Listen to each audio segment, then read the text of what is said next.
بچے کی نعت نے اور جو اسٹیج پہ میرے بھائی نے جو باتیں کی تو اس کے بعد لازم ہو گیا ہے کہ میں یہ ہم پڑھ لوں۔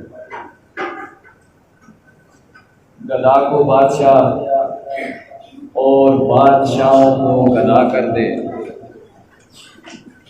میرے مالک کہ جس کو چاہے کیا سے کیا کر دے، کبھی کنواں کبھی منڈی کبھی پھر قید میں یوسف، کبھی کنواں کبھی منڈی کبھی پھر قید میں یوسف، تو مصر کے ایک قیدی کو مصر کا بادشاہ کر دے۔ میرے اللہ کی رحمت اور عنایت دیکھیے جامی، کہ موسیٰ آگ لینے جائیں پیغمبری عطا کر دے۔ ساری تعریفیں میرے اللہ کے لیے، ساری تعریفیں میرے اللہ کے لیے، اور درود نبی صلی اللہ علیہ وآلہ وسلم کی ذات کے لیے۔ عزیز طلباء،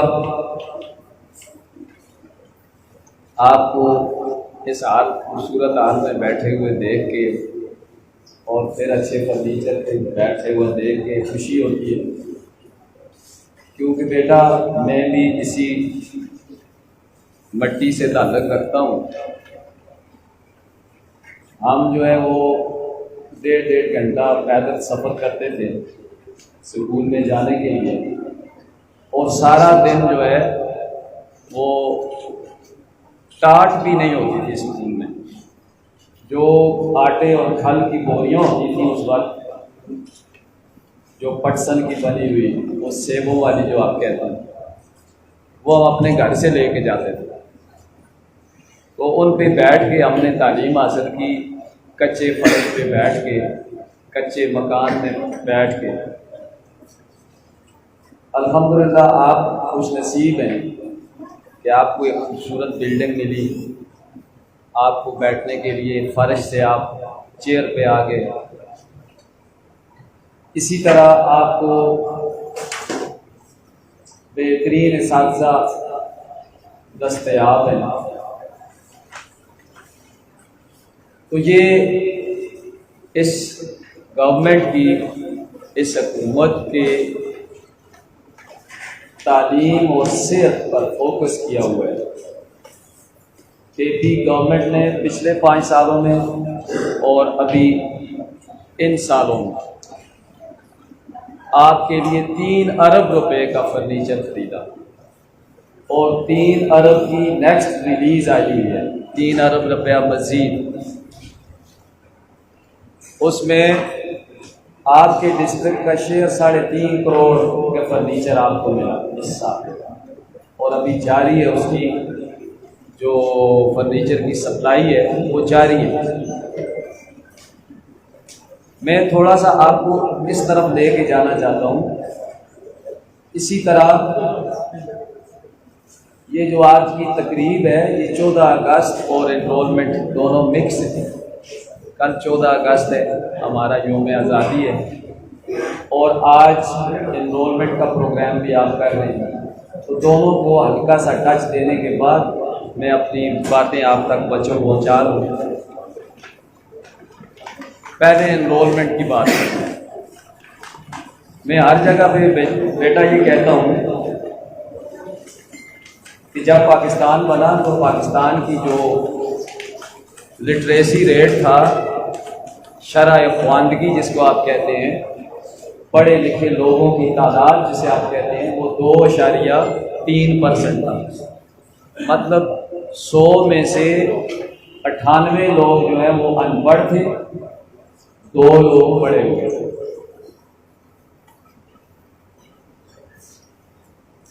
اور اب 75 سال گزر گئے پاکستان کو بنے ہوئے، آج ہمارا لٹریسی ریٹ جو ہے وہ تقریباً 59 کچھ ہے، 60%۔ 100 میں سے 60 اب پڑھے لکھے۔ تو بیٹا آپ کو یہ 2 فگر بتا رہا ہوں، اور پھر سالوں سے اس حال میں موجود ہم سارے جتنے بھی ہیں، بڑے اور چھوٹے سارے، جب ہماری لٹریسی ریٹ 2% تھا، جب 1947 میں پاکستان بنا 14 اگست کو، تو 2% تھا۔ تو اپنے ان بزرگوں سے پوچھیں، یہ ادھر میرے دائیں طرف جو ہے ہمارے استاد محترم بیٹھے ہوئے ہیں جان زیب صاحب، اس وقت جو ہے وہ 2% لٹریسی ریٹ اور جرائم کی شرح نہ ہونے کے برابر۔ تو تعلیم تو روشنی دیتی ہے، آگاہی دیتی ہے، 2% پہ جرائم نہ ہونے کے برابر، اور اب 60% ہے تو جرائم دیکھیں کتنے۔ اس کا مطلب یہ ہے کہ ایجوکیشن کا جو بنیادی مقصد تھا وہ 75 سالوں میں ہم حاصل نہیں کر سکتے۔ ہونا تو یہ چاہیے کہ لٹریسی ریٹ اور ایجوکیشن کی شرح بڑھنے سے جرائم کی شرح کم ہوتی، تو مطلب یہ کہ ایجوکیشن جو ہم ابھی آپ بچوں کو دے رہے ہیں، اس میں کہیں نہ کہیں سسٹم میں فلاح ہے، سسٹم میں کوئی کمی ہے، ورنہ لٹریسی ریٹ بڑھنے سے جرائم کی شرح کم ہوتی۔ اس میں جو بنیادی فلاح ہے، اس ایجوکیشن کے ایک ادنا سے طالب علم کی حیثیت سے، جو اس میں جو میرے سامنے جو سب سے بڑی خامی ہے، اب جوں یہ زمانے کی رفتار آگے جا رہی ہے تو تعلیم اپنے مقصد سے ہٹ رہی ہے۔ تعلیم کا مقصد ہے باشعور ایک نسل تیار کرنا جو زندگی کے چیلنجز کا مقابلہ کر سکے۔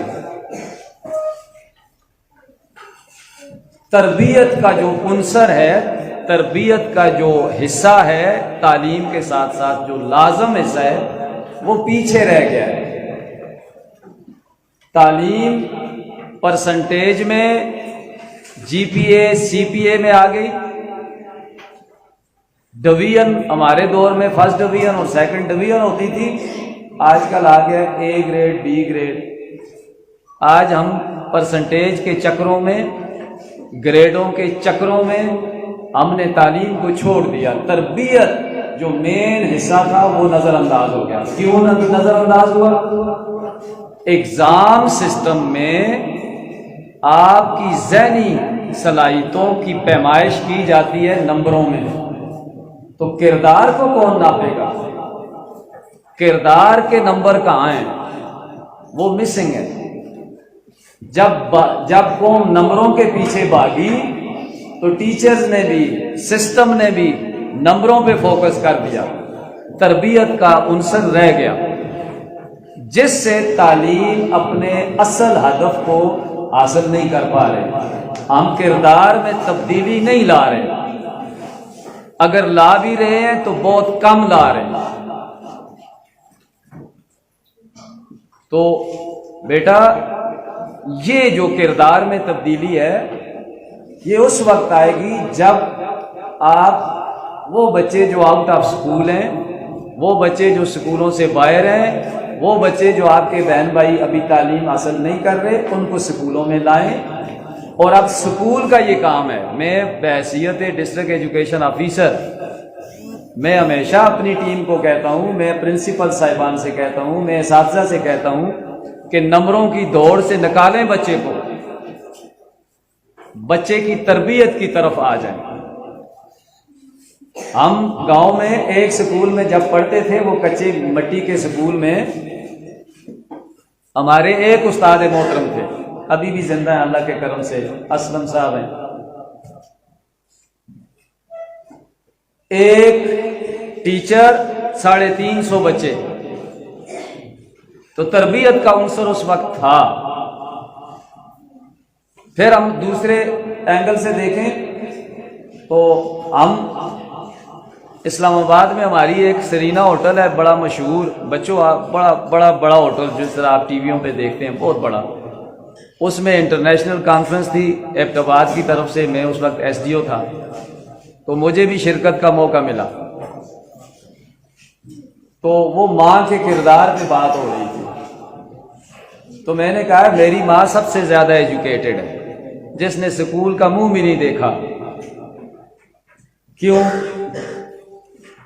آج کی ماں سرٹیفکیٹڈ ہے، اس نے پی ایچ ڈی کر لی، اس نے ایم فل کر لیا، اس نے ایم ایس سی کر لی، اس نے بی ایس کر لیا، اس نے میٹرک کر لیا، اس نے ایف اے کر لیا۔ یہ ایک کاغذ ہے جس کو آپ ڈی ایم سی یا سند کہتے ہیں، اس میں کردار والی کوئی بات نہیں ہے۔ تو میری ماں، میں نے کہا سب سے ایجوکیٹڈ ہے۔ کیوں؟ جب میری آفس میں اپائنٹمنٹ ہوئی تو میری ماں، ہمارا ایک رشتہ دار ہے ملک انصر، سارے استاد جانتے ہیں، تو میری ماں نے مجھے کہا کہ ملک انصر کی طرح بڑی نہ کھانا، بڑی ہم رشوت کو کہتے ہیں، آپ بھی سارے ہم ان کو میں کہتے ہیں۔ تو میرے خیال میں وہ سب سے زیادہ تربیت یافتہ ماں ہے، وہ سب سے زیادہ ایجوکیٹڈ ماں ہے۔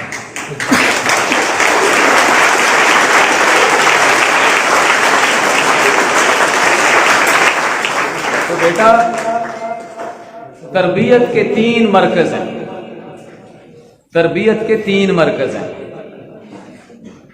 ہم اس کو کہتے ہیں 3 میم۔ پہلی میم ماں کی گود میں تربیت ہوتی ہے۔ دوسری میم مسجد، آپ سکول میں داخل ہونے سے پہلے اپنے محلے گاؤں کی مسجد میں جاتے ہیں قرآن پاک قاعدہ پٹی یہ پڑھنے کے لیے۔ پھر آپ ذرا جب بڑے ہو جاتے ہیں آپ سکول میں آ جاتے ہیں تو وہ مکتب ہے۔ یہ 3 میم مل کے کام کریں گے تو تب جا کے نسل کی تربیت ہوگی۔ ماں تربیت کرے گی، مکتب مسجد وہ تربیت کرے گی، آپ کا سکول جو مکتب جس کو ہم کہتے ہیں یہ تربیت کرے گا۔ یہ مل کے کام کریں گے تو تربیت کا کام ہوگا، ورنہ تربیت کا عنصر نہیں ہوگا۔ آپ کا جو لٹریسی ریٹ ہے وہ 100% چلا جائے گا 10-20 سالوں بعد، اللہ کرے 100% پہ چلا جائے، لیکن جرائم بھی 200% بڑھ جائیں گے۔ ہم طوطے بنا رہے ہیں، ہم انسان نہیں بنا رہے۔ تو ملک صاحب جنید بھائی نے پنڈ کربو خان میں پوچھ رہے تھے بچوں سے کہ آپ میں سے ڈاکٹر کون بنے گا، تو بچوں نے ہاتھ کھڑا کیا۔ انجینئر کون بنے گا، بچوں نے ہاتھ کھڑا کیا۔ ٹیچر کون بنے گا تو زیادہ نے ہاتھ کھڑا کیا، کیونکہ ٹیچر جو ہے وہ رول ماڈل ہے اپنے بچوں کے لیے۔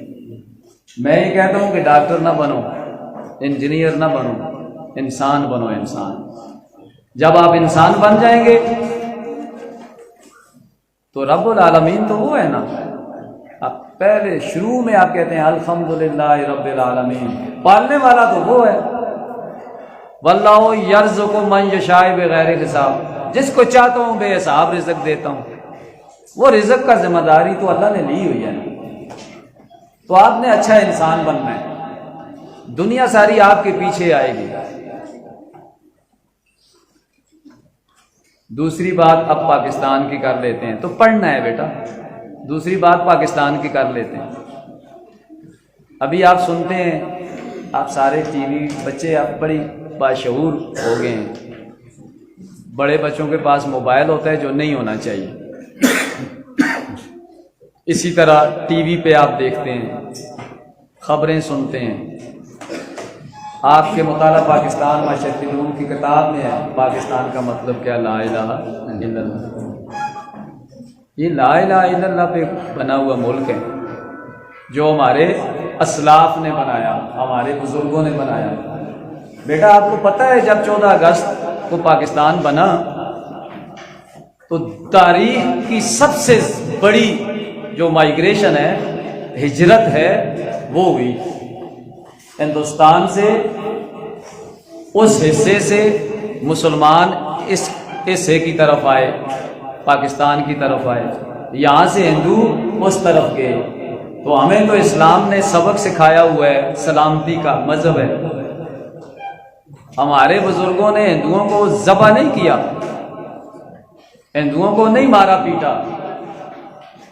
ہمارے دادی ہمیں بتایا کرتی ہیں کہ وہ جب میں 7ویں 8ویں میں تھا تو ان کی وفات ہوئی ہے، وہ کہتی تھی جس دن یہ پاکستان بنا تو ہمارے گاؤں میں جو ہندو تھے جب وہ رخصت ہو رہے تھے تو یہ جو ماسیاں ہیں نا یہ بین کر کے رو رہی تھی ان کی جدائی میں، جو سہیلیاں بن جاتی ہیں نا، نسلیں اکٹھی رہ رہی تھی. ہمارے مسلمان رو رہے تھے کہ یہ ہمیں چھوڑ کے جا رہے ہیں، ان کی منتیں کر رہے تھے کہ آپ پرامن ہو نہ جاؤ، لیکن اس طرف سے جو مسلمان ہمارے آئے ادھر تو پورا گھر اگر 10 بندے ہیں تو ادھر جو ہے وہ ایک ہی پہنچا. ماؤں کی موجودگی میں بچوں کو ذبح کیا گیا، خاوند اور بھائیوں کے سامنے عورتوں کی عزتیں لوٹ لی گئیں. ہماری مسلمان بچیوں کو زبردستی سکھوں اور ہندوؤں نے بیویاں بنا لیا. یہ کوئی چھوٹی قربانی نہیں ہے. اس کے بعد یہ ملک بنا ہے لا الہ الا اللہ پہ. اور یہ ملک جب ہمارے ہتھے چڑھا، آپ کی اور میری ذمہ داری میں آ گیا تو ہم نے لا الہ کو چھوڑ دیا. اگر لا الہ پہ چل رہے ہوتے تو دودھ میں پانی ڈالتے، لا الہ الا اللہ پہ چل رہے ہوتے تو ہم یہ اور ملاوٹیں کر رہے ہوتے، جھوٹ ہم بول رہے ہوتے، ایک دوسرے سے نفرت کر رہے ہوتے. ہم بھول گئے ہیں. تو آج 75 سال گزر گئے ہیں بیٹا، ہم نے لا الہ الا اللہ کو یاد کرنا ہے. اس ملک کو پوری اسلامی دنیا کے لیے ایک نمونہ بنانا ہے ہم نے، اور اس نمونہ بنانے کے لیے آپ نے اپنا کردار اچھا کرنا ہے، اچھا انسان بننا ہے. اور اچھا انسان بننے کا ایک ہی فارمولہ ہے کہ محمد سے وفا کی ہے تو ہم تیرے ہیں، یہ جہاں چیز ہے کیا لوگ قدم تیرے ہیں. بہت بہت شکریہ.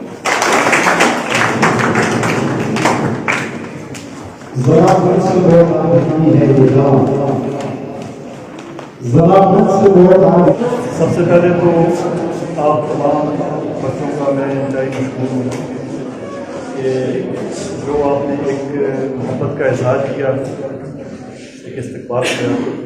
اللہ تعالیٰ آپ کی عمر میں، آپ کے علم میں اللہ تعالیٰ برکت اور اضافہ کرے. اس کے بعد میں انتہائی مشکور ہوں اور خراج تحسین پیش کرتا ہوں جو شہباز بھائی صاحب کی جتنے بھی زید صاحب ہیں اور یہاں کے جتنے بھی اساتذہ ہیں، لیاقت بھائی ہیں، جاوید بھائی ہیں، اور ان کے ساتھ گل محمد صاحب بھی ہیں. اور پھر ہمارے انتہائی قابل فخر، ہمارے لیے اعزاز کی بات، بلکہ یہ نہ صرف تناول کے لیے یہ اعزاز کی بات میں سمجھتا ہوں، بلکہ پورے ڈسٹرکٹ ایبٹ آباد کے لیے میں یہ اعزاز کی بات سمجھتا ہوں کہ ہمیں ایک ایجوکیشن کی ایک ایسی ٹیم میسر آئی جس کا تعلق ہمارے تناول سے، ہمارے انتہائی پروفیشنل کمیٹڈ جناب تنویر بھائی، ڈسٹرکٹ ایجوکیشن آفیسر ایبٹ آباد، اور ان کے ساتھ نصیر بھائی ڈپٹی ایجوکیشن آفیسر ایبٹ آباد. تو یہ سارا اساتذہ کی جو ٹیم اور آفیسرز کی جو ٹیم، میں ان سب کو بھی میں ان کا خراج تحسین اور ان کا میں مشکور بھی ہوں جس انداز سے یہ اس ضلع کی، اس تناول کی، اس ادارے کی خدمت کر رہے ہیں. اللہ تعالیٰ ان کے بھی کاموں میں، اللہ تعالیٰ ان کی بھی عمر میں برکت عطا فرمائے. میں آپ بچوں سے 2-3 چیزیں پوچھ کے پھر اس کے بعد اپنی بات کو، ایک کہانی، آپ کو کہانی نہیں بلکہ ایک حقیقت سنا کے پھر اختتام کی طرف لے کے جاؤں گا. سب سے پہلے تو ہمیں اللہ تعالیٰ کا شکر ادا کرنا چاہیے کہ اللہ تعالیٰ نے ہمیں پیدا فرمایا، اور پیدا بھی فرمایا، ایک انسان پیدا فرمایا. اور انسان کے بعد سب سے جو بڑھ کر ہمیں شکر ادا کرنا چاہیے کہ ہمیں مسلمان اور مسلمان اور حضرت محمد صلی اللہ علیہ وسلم کی امت میں پیدا فرمایا.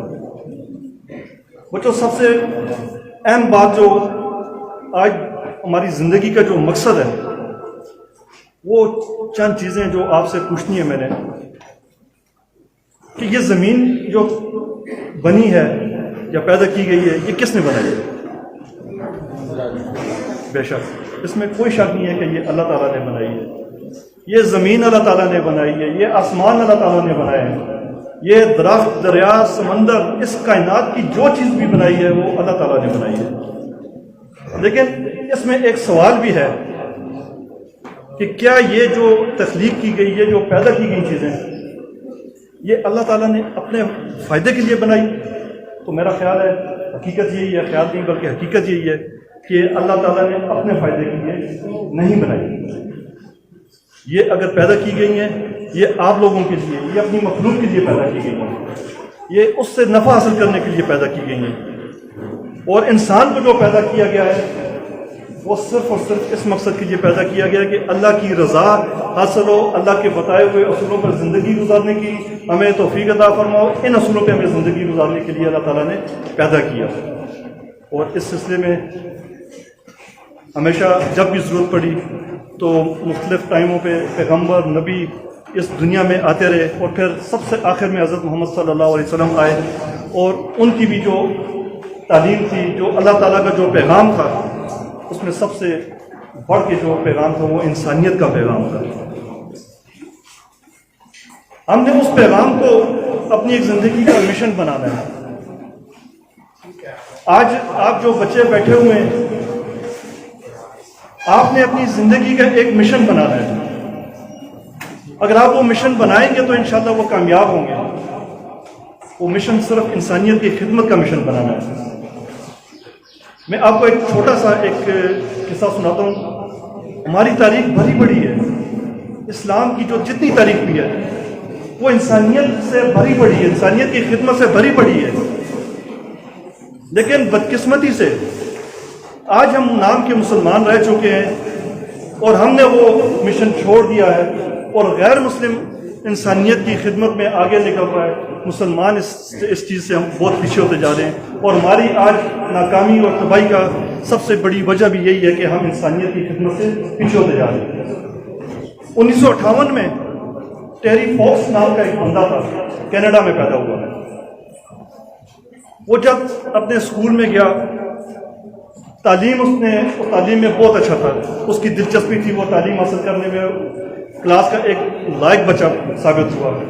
اس کے ساتھ ساتھ وہ اپنے اسکول کے کھیلوں کا، باسکٹ بال، میراتھن، وہ اسکول جو ریس ہوتی تھی اسپورٹس میں، ایونٹ میں، اس کا ایک بہت ہونہار اور تیز لڑکا تھا، جو اسکول میں اس کے مقابلے کا کوئی بچہ بھی نہیں تھا۔ بدقسمتی سے جب 18 سال کا وہ ہوا تو اس کو ٹانگ کا کینسر ہو گیا، اور جب اس کو ٹانگ کا کینسر ہوا اس کی ایک ٹانگ کا حصہ کاٹنا پڑا۔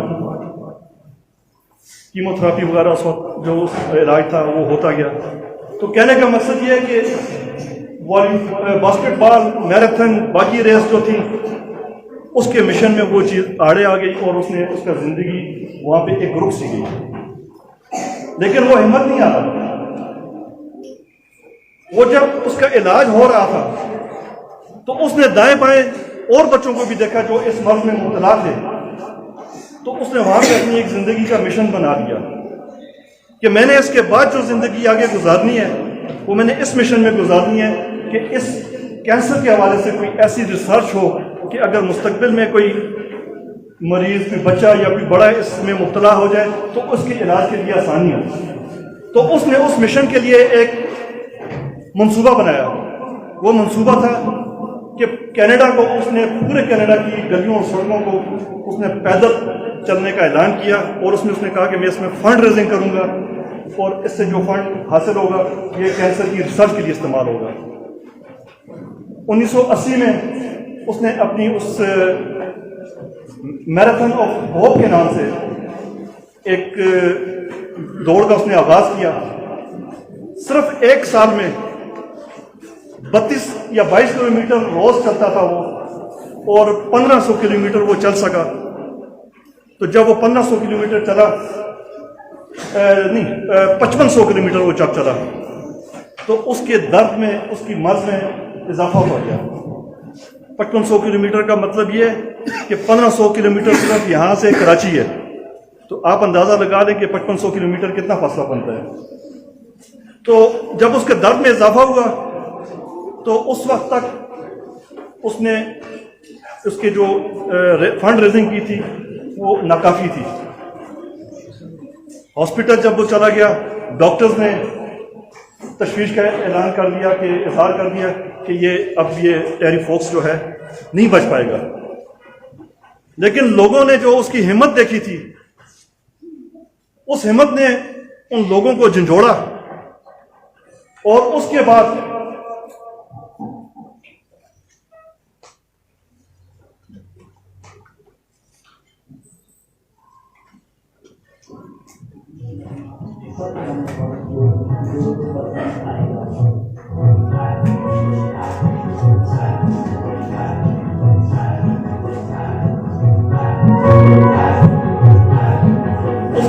جو وہ فنڈ ملا وہ کروڑوں اربوں ڈالر تک پہنچ گیا.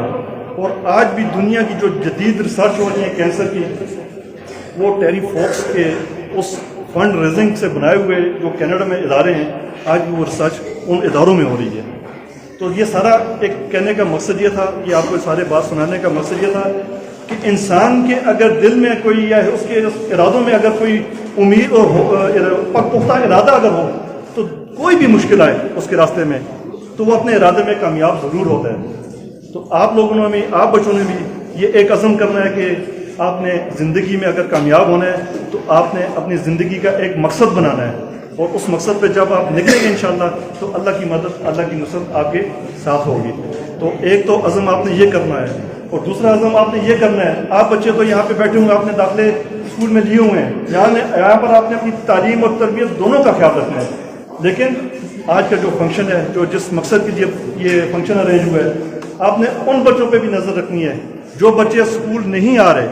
آپ لوگوں نے ان کی حوصلہ افزائی کرنی ہے ہم لوگوں نے ان کی حوصلہ افزائی کرنی ہے ان کو اسکول میں لانا ہے ان کو داخل کروانا ہے تاکہ ہمارا یہ جو شیروان یہ جو تناول کا آج جس ہم مقام پہ کھڑے ہیں یہاں سے بہت بڑے بڑے نام یہاں سے گئے ہیں ڈاکٹرز بنے ہیں یہاں سے پائلٹ بنے ہیں انجینئرز بنے ہیں لیکن اس سے آگے جو بننا ہے وہ آپ لوگوں نے اپنی ہمت سے اپنے ارادوں سے عزم سے بننا ہے. تو انشاءاللہ آپ یہ جو ارادہ کریں گے انسانیت کی خدمت کا آپ جو ارادہ کریں گے تعلیم و تربیت کا انشاءاللہ اللہ تعالیٰ آپ کی مدد و نصرت فرمائیں گے.